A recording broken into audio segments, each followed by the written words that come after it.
आइए भक्तों, आज सुनते हैं शुक्रवार के दिन सुनी जाने वाली संतोषी माता की कथा एवं कहानी।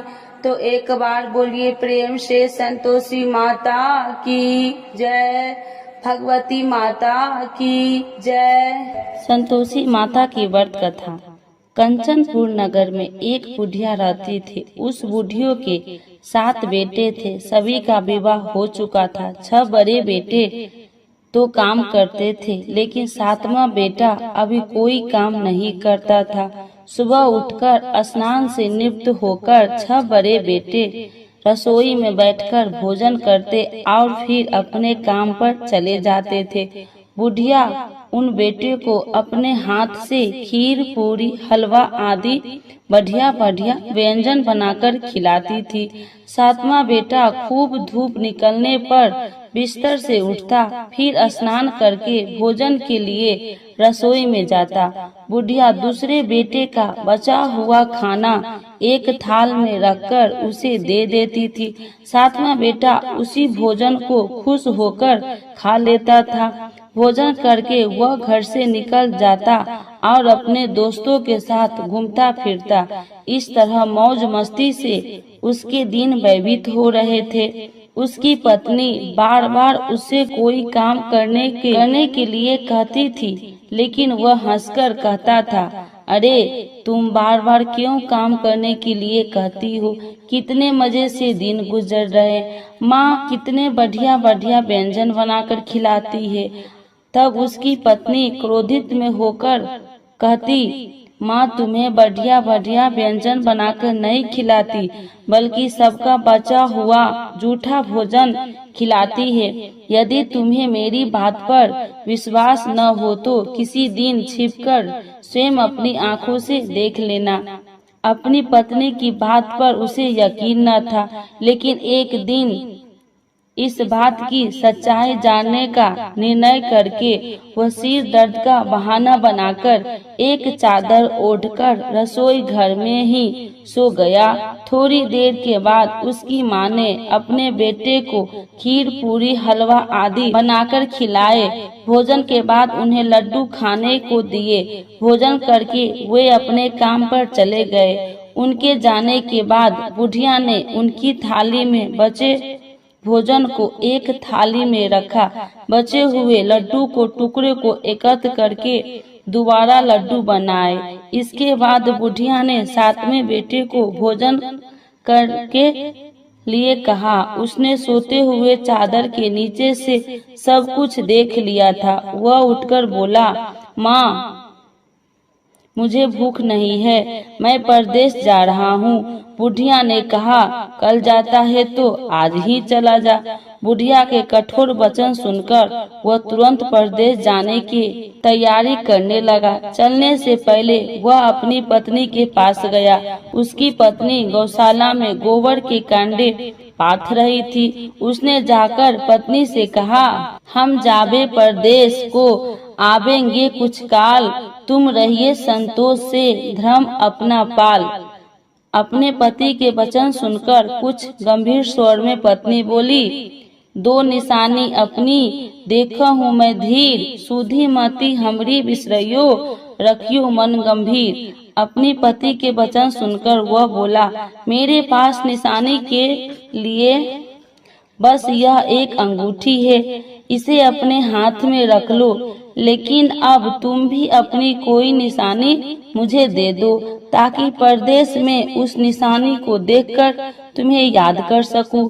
अपने पति की बात सुनकर वह बोली, नाथ मेरे पास निशानी के लिए कुछ भी नहीं है। फिर कुछ सोचकर उसने गोबर के हाथ से उसकी पीठ पर छाप लगा दी। 7वां बेटा अपनी पत्नी की उस निशानी को लेकर परदेश के लिए चल पड़ा।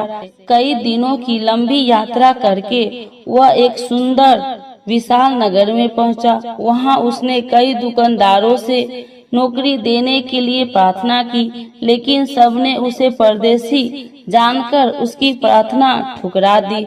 निराश होकर अंत में वह एक सेठ की दुकान पर पहुंचा। उसने सेठ से भी नौकरी देने की प्रार्थना की। सेठ को एक नौकर की जरूरत थी। उस सेठ ने उसे तुरंत नौकरी पर रख लिया। उस दिन उसकी बहुत बिक्री हुई और वह उस लड़के से बहुत खुश हुआ। कुछ ही दिनों में उसने सेठ का सारा काम संभाल लिया। उसके व्यवसाय में आने वाले ग्राहक बहुत प्रसन्न थे। सेठ का व्यवसाय तेजी से चलने लगा। उसकी मेहनत और ईमानदारी देखकर उसे अपना हिस्सेदार बना लिया। कुछ ही महीनों में उस लड़के ने बहुत सा धन कमा लिया। संयोगवश कुछ समय बाद सेठ को उस नगर को छोड़कर दूर किसी नगर में जाना पड़ा। अतः सेठ अपना हिस्सा लेकर दुकान उस लड़के को देकर चला गया। अब सारे व्यवसाय का मालिक वह लड़का बन गया। उधर बुढ़िया उस लड़के की पत्नी को बहुत दुख देने शुरू कर दी थी। वह हर समय बहू को जली कटी बातें सुनाती रहती थी। वह बेचारी हर समय काम पर लगी रहती थी, लेकिन फिर भी उसकी जेठानी उससे कुछ न कुछ बुरा भला कहती रहती थी। सुबह होते ही बुढ़िया उस लड़के की पत्नी को जंगल में लकड़ियां लाने के लिए भेज देती थी। उसे आटे से निकले चोकर की रोटी खाने को देती थी और नारियल की कटोरी में पानी पीने के लिए देती थी। वह बेचारी चोकर की रोटियां खाकर भी किसी से कुछ नहीं कहती थी, बस इसे अपना भाग्य का लेखा सोचकर चुप रह जाती थी। एक दिन वह जंगल से लकड़ियां काटकर लौट रही थी। उस रास्ते पर संतोषी माता का मंदिर था। उस मंदिर के पास लकड़ियां का गठरा जमीन पर रख वह कुछ देर आराम करने के लिए रुकी। मंदिर में उसने बहुत सी स्त्री को पूजा करते देखा तो उसने पूछा, आप सब किसकी पूजा कर रही है? इस पूजा के करने से क्या पुण्य मिलता है? एक स्त्री ने उसे बताया, हम सब संतोषी माता का व्रत करके उनकी पूजा कर रहे हैं। संतोषी माता की पूजा करने से धन संपत्ति में भंडार भरता है, निडरता दूर होती है, परिवार में सभी सुख शांति से रहते हैं, लड़कियों का शीघ्र विवाह होता है और उन्हें स्वयं वर मिलता है, व्यवसाय में लाभ होता है, निसंतानों के घर में संतान होती है, पति अगर परदेश गया हो तो संतोषी माता की अनुकंपा से शीघ्र घर लौटता है, न्यायालय में कोई मुकदमा चल रहा हो तो उसमें जीत होती है, धन संपत्ति में बढ़ोतरी होती है, पारिवारिक कलेश नष्ट होती है, व्रत करने वाले स्त्री पुरुष को संतोष मिलता है, सभी मनोकामनाएं पूर्ण होती है। स्त्री से संतोषी माता के व्रत के बारे में इतना सुनकर उसने व्रत करने की विधि भी पूछी। तब एक बूढ़ी स्त्री ने उसे बताया, संतोषी माता के व्रत करने के गुड़ और चने का प्रसाद बांटकर स्वयं भी प्रसाद ग्रहण करना, कभी नहीं भूलना। संतोषी माता गुड़ और चने से की गई पूजा से प्रसन्न होती है। संतोषी माता का व्रत शुक्रवार को ही किया जाता है। शुक्रवार को सूर्योदय से पहले उठकर स्नान से निवृत्त होकर संतोषी माता के मंदिर में जाकर पूजा करके व्रत कथा सुननी चाहिए। मंदिर में न जा सके तो घर के किसी कमरे में संतोषी माता का मूर्ति या चित्र रखकर छोटा सा मंदिर बनाकर पूजा करनी चाहिए। व्रत करने वाले व्यक्ति को उस दिन कोई भी खट्टा चीज या खट्टा फल नहीं खाना चाहिए। घर में भी किसी को खट्टी चीज नहीं खानी चाहिए। संतोषी माता के व्रत के बारे में सभी बातें पूछकर सातवें बेटे की बहू ने मन में निश्चय किया कि आज सारी लकड़ियां बेचकर गुड़ और चने खरीदकर आने वाले शुक्रवार को संतोषी माता का पूजा अवश्य करूंगी। उसी दिन उसने लकड़ियां बेचकर गुड़ और चने खरीदे। शुक्रवार को सूर्योदय से पूर्व उठकर उसने स्नान किया, फिर एक कलश में स्वच्छ व ताजा जल भरकर चने और गुड़ के साथ जंगल की ओर चल पड़ी। रास्ते में संतोषी माता के मंदिर में जाकर उसने संतोषी माता का विधिवत पूजा की और व्रत कथा सुनी। फिर संतोषी माता के चरणों में सिर रखकर प्रार्थना की, हे माता मेरे कष्ट दूर करो, मैं हमेशा तुम्हारी पूजा करूंगी। मेरा पति परदेश से सकुशल लौट आए। संतोषी माता का स्मरण करते हुए उसने आसपास वाले को गुड़ और चने का प्रसाद बांटकर थोड़ा सा प्रसाद स्वयं भी ग्रहण किया। इस प्रकार सातवें बेटे की बहू ने हर शुक्रवार को संतोषी माता का विधिवत व्रत करना आरंभ कर दिया। दूसरे शुक्रवार को उसने व्रत किया तो उसके पास पति का पत्र आ गया।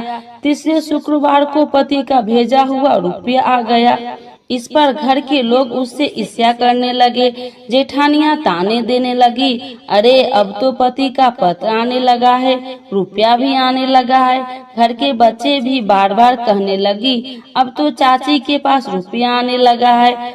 अब वह किसी से सीधे मुंह बात भी नहीं करेगी। वह बेचारी सबके ताने सुनकर चुप रह जाती थी। वह हर शुक्रवार को संतोषी माता के मंदिर में व्रत करने और कथा सुनने के बाद उनके चरणों में सिर रखकर प्रार्थना करती थी, हे माता मैंने आपसे धन नहीं मांगा था, मैंने तो अपने पति के स्वकुशल लौटने की प्रार्थना की थी। एक दिन उसकी प्रार्थना सुनकर संतोषी माता ने प्रसन्न होकर कहा, जा बेटी तेरी मनोकामना पूरी होगी, तेरा पति शीघ्र घर लौटेगा। वह बेचारी संतोषी माता के वचन सुनकर खुशी खुशी घर लौटी। उधर सातवां बेटे दुकानदार इतना व्यस्त हो चुका था कि उसे पत्नी और घर की कोई स्मरण नहीं था। दुकान के काम से उसे फुर्सत ही नहीं मिलती थी। संतोषी माता उस बेटे को इतनी व्यवस्था देखकर बहुत परेशान हुई। तब बहुत सोचकर संतोषी माता ने उस बेटे को स्वप्न में दर्शन देकर कहा, धानी साहूकार सो रहा है या जाग रहा है? वह बोला, हे माता मैं जाग नहीं रहा हूँ और सो भी नहीं रहा हूँ, आप मेरे लिए आज्ञा करें। संतोषी माता ने कहा, तूने परदेश में आकर इतना धन कमाया पर क्या तुझे अपनी पत्नी का कुछ भी स्मरण नहीं है? उसने कहा, हे माता मुझे अपने पत्नी का तो स्मरण है, लेकिन इस दुकान से कहीं जाने का मुझे अवकाश नहीं मिलता। अब देखो ना सारा रुपया व्यवसाय में लगा हुआ है, जब तक सारा रुपया वापस नहीं आ जाता मैं अपने घर कैसे जा सकता हूँ? संतोषी माता ने कहा, कल सुबह उठकर संतोषी माता का नाम लेकर मंदिर में घी का दीपक जलाकर पूजा करना और फिर दुकान पर जाकर संतोषी माता का नाम का दीपक जलाकर प्रणाम करके काम शुरू करना। शाम होते होते उधार दिया धन लौट आएगा।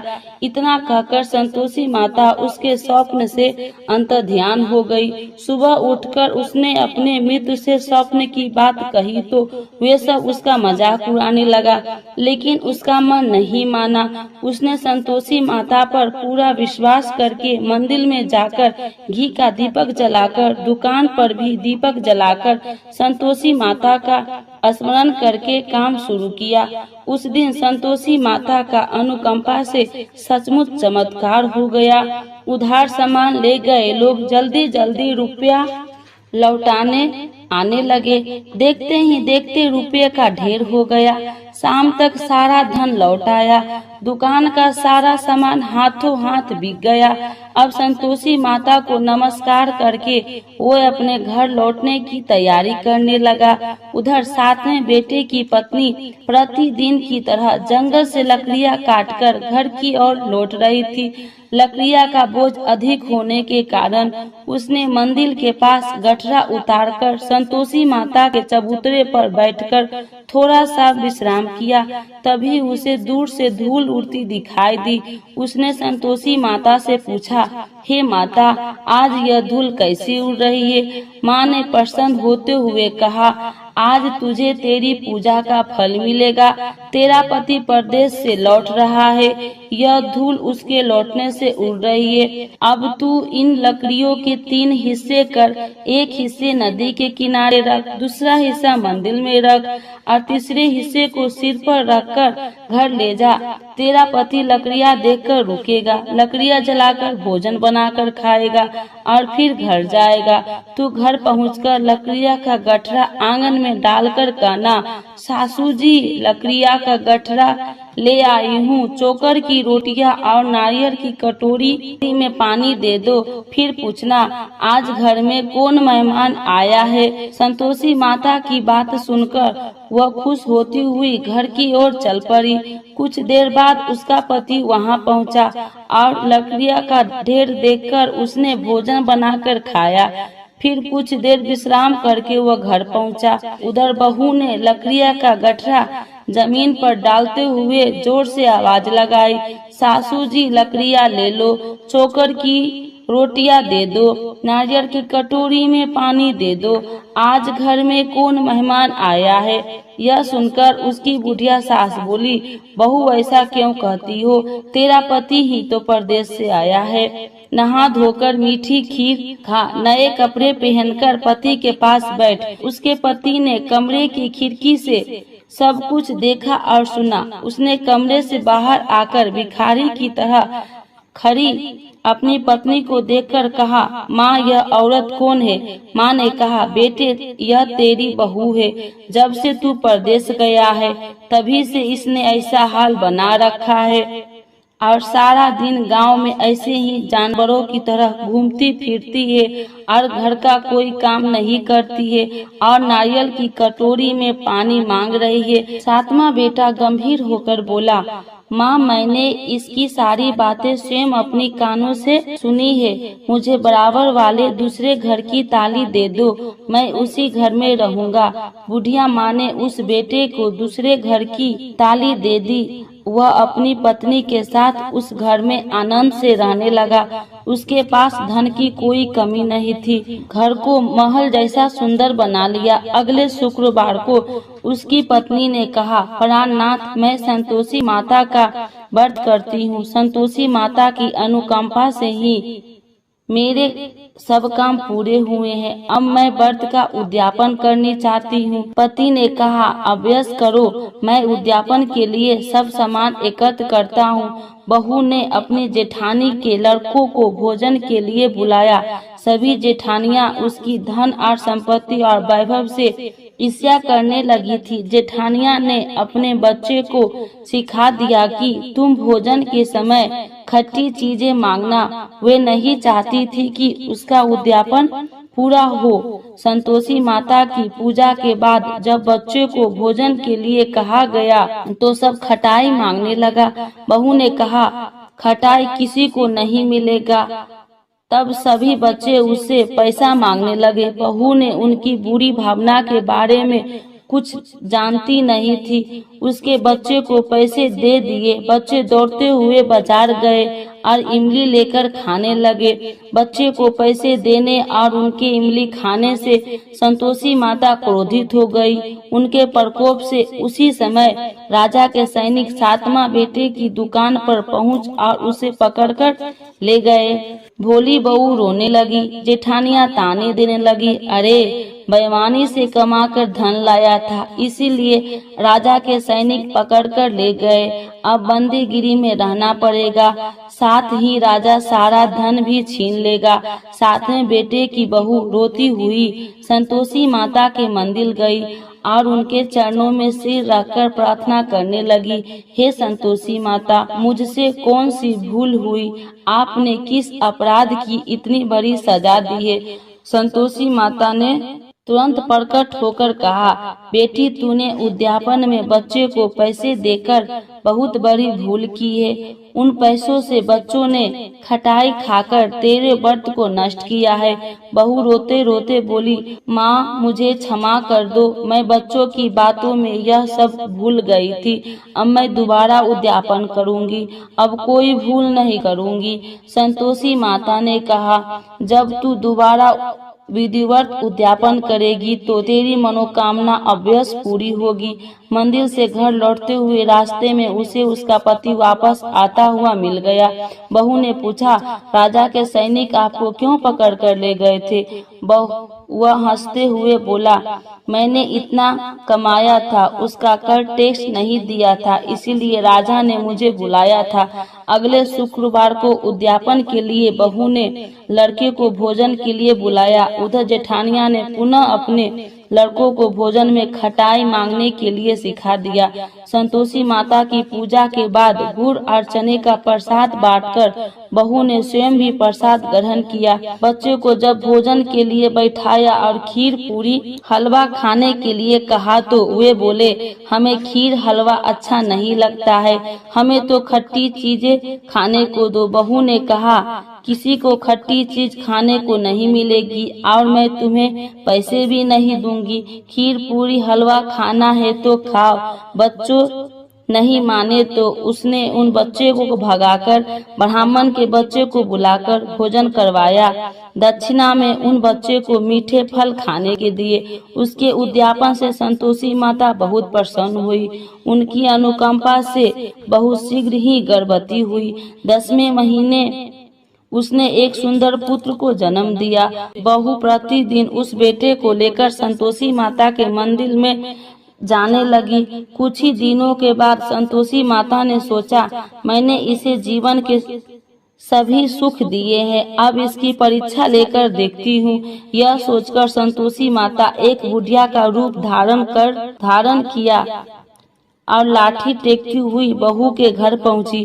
बुढ़िया के सारे शरीर पर मक्खियां भिनभिना रही थी। उसे देख सारी मुंह सिकुड़ाने लगते थे। बुढ़िया ने जाकर दरवाजा खटखटाया तो बहू की सास ने दरवाजा खोला और उसे देखते ही जोर से चिल्लाई, अरे लड़को, इस गंदी बुढ़िया को भगाओ, मुझे तो ये कोई चुड़ैल नजर आती है, इसे भगाओ नहीं तो किसी को खा जाएगी। लड़के उठकर भागे और उन्होंने अपने घर के दरवाजे और खिड़कियां बंद करने लगी। छोटी बहू बराबर वाले घर की खिड़की से उस बुढ़िया को देख रही थी। उसने जल्दी से दरवाजा खोला और बुढ़िया के पांव छूकर अपने घर में ले आई।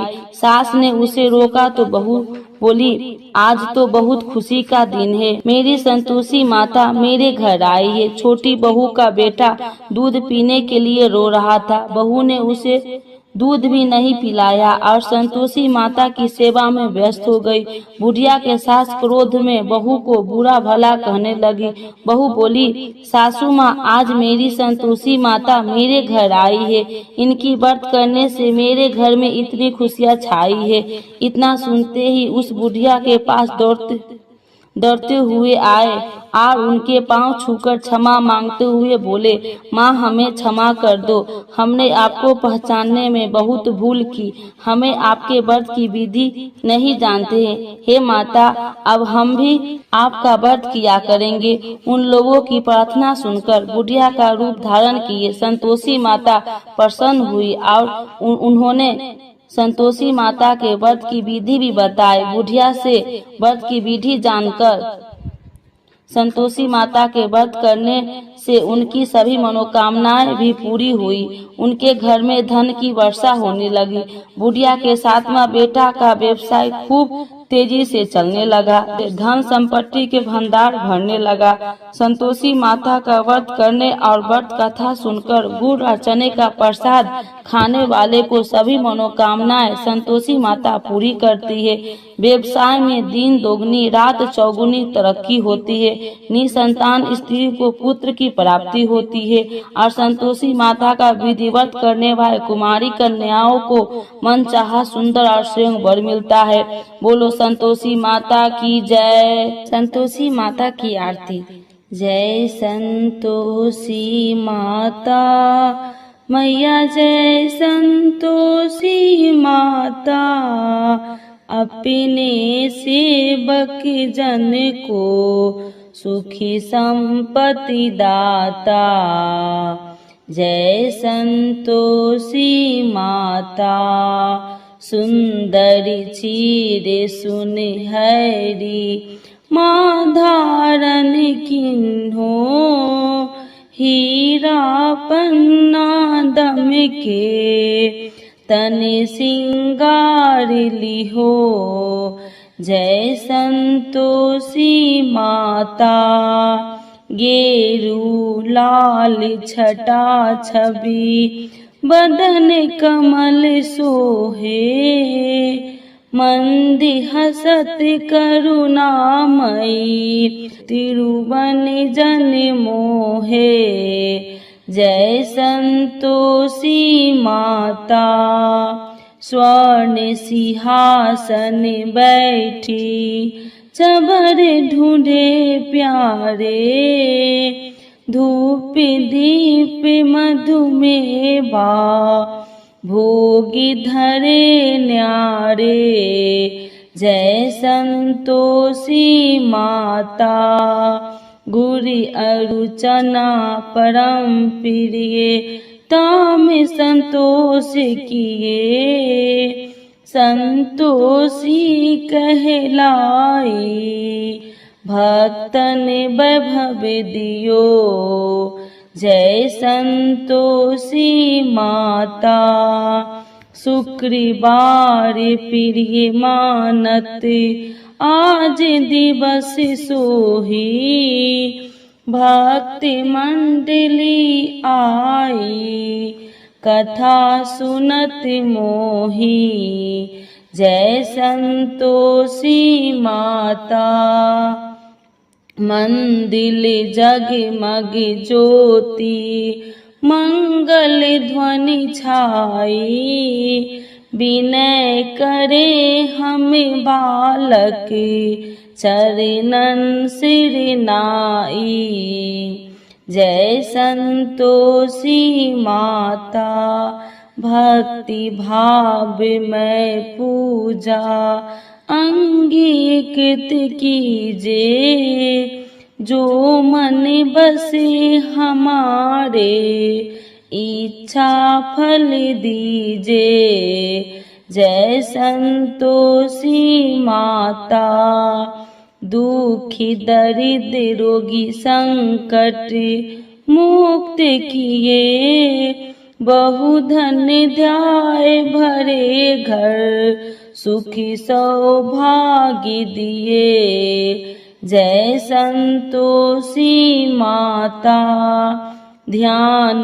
धरो जन तेरो मन वांछित फल पायो पूजा कथा श्रवण कर आनंद घर लायो जय संतोषी माता शरण गहे की लज्जा रखियो जगदम्बे संकट तू ही निवारे दयामयी माँ अम्बे जय संतोषी माता संतोषी माता की आरती जो कोई नर गावे रिद्धि सिद्धि सुखी संपत्ति जी भर के पावे